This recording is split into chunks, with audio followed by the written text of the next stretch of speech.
Yes, guys, it's been far too long. Sorry for being absent for such a long time. Number of reasons have contributed to that. Number one, we've had a global pandemic going on that's involved a lockdown. Obviously, a lot of things have been happening in regard to that. A lot of missed doctor's appointments as a result of that. Several ups and downs in my treatment, but at this point there are certainly more ups than there are downs, which is really great news, and we feel like we're really starting to move in the right direction now. So last time I did a video, if I'm being honest, I haven't actually watched the last video since I made it, so I don't really remember what I was saying, but I figured that let's just start a new leaf and start afresh, as it were.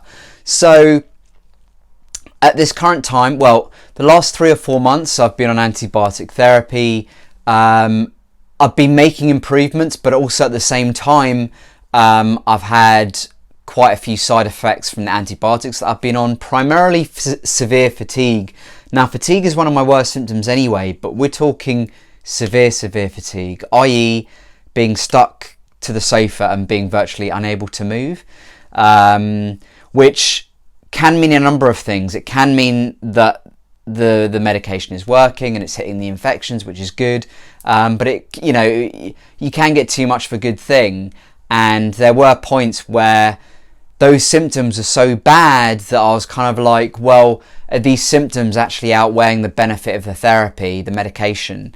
So we got to a point where, I think in my last video I discussed neuropathy, which is something that I'd got when on Disulfiram, the main sort of breakthrough drug with this treatment. So we decided to take me off that for 3 months. The neuropathy got better to the point where it virtually went away. I mean, I do have neuropathy anyway as one of my symptoms. It's part of my condition.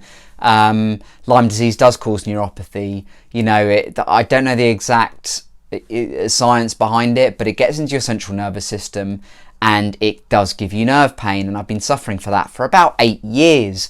So there is always some of that knocking around.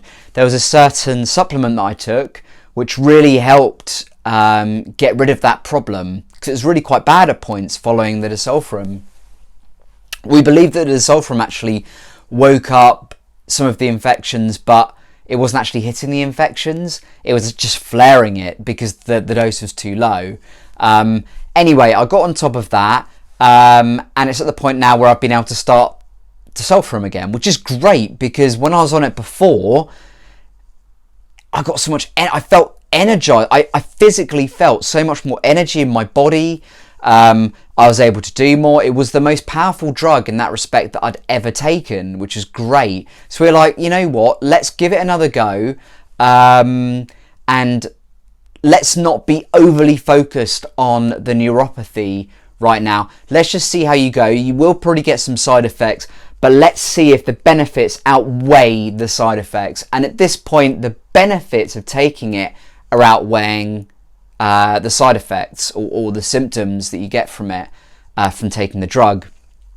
Now, if it gets to a point where the drug itself gets me well, i.e. I start testing Borrelia serum negative, and what's the other two? I don't have Babesia, but Bartonella, it doesn't actually hit that. That's the other infection that I've got. We're treating that with antibiotics. But if it can get me Borrelia negative and I have some neuropathy at the end, do you know what? I can deal with that.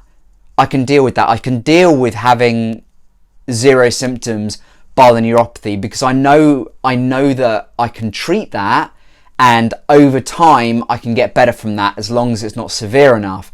Now, if it gets to the point where on Disulfiram the neuropathy gets so bad, and by that I'm talking painful neuropathy, where it's constant stabbing pains in my hands, in my feet, or wherever, okay, I need to stop the drug and probably just focus on antibiotic therapy, or maybe drop back a bit on the drug, drop to a lower dose. We'll see. We'll cross that bridge if we come to it. But at the moment, it's going well. I've got about the same level of neuropathy that I did when I first started the medication. So that's not a bad thing.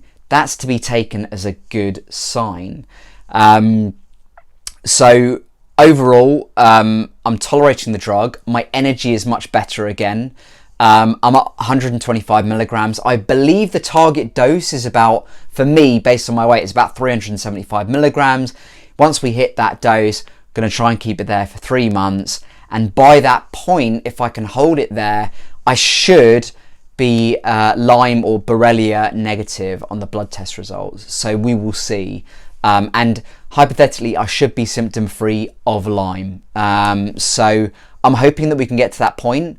It's going well at the moment. I'm going to keep up with my regimens in terms of keeping very well hydrated, eating fairly well. There's some supplements that are really helping me tolerate the drug as well. I'm on the antibiotics for Bartonella.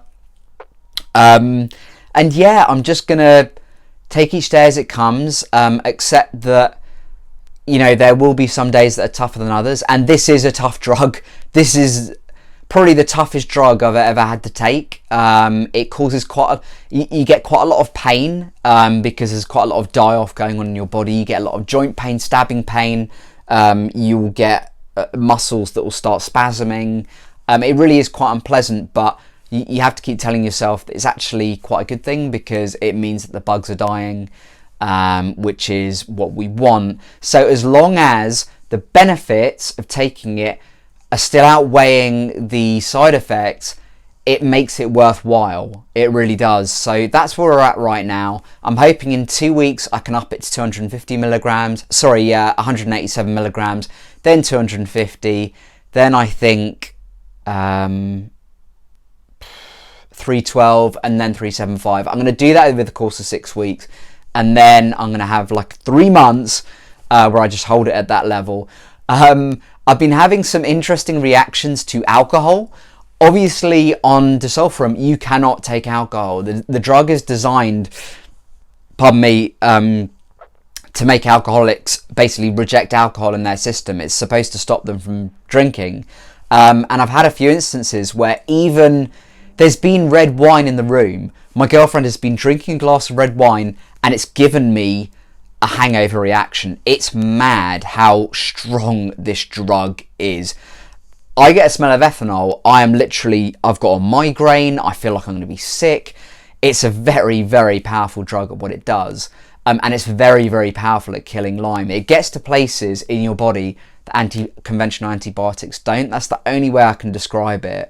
It is a very, very powerful medication, and so far it has been seemingly very effective.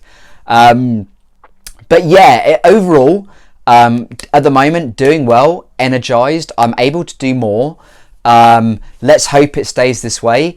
I know at points that it will be more of a struggle when, for instance, if the side effects kick up worse, or if I start herxing more, as in bacterial die-off starts happening, causes inflammation in the body, that causes pain and fatigue. So we'll see with that. Something else that actually, I don't know if this is related to Lyme, but I'm now actually hypothyroid as well. So I have to have regular blood tests at the GP, and the GP called me and said, look, you are in hypothyroid range. Let's do a retest. It could be a false positive or whatever they call it. So we did it again, and yeah, it was the same.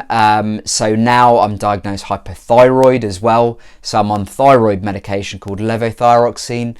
That I think is helping my energy a little bit as well.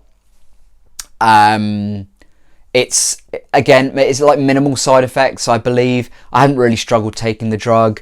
And the great news is that I had my latest bloods done and I'm back in the normal range now since I've been on levothyroxine.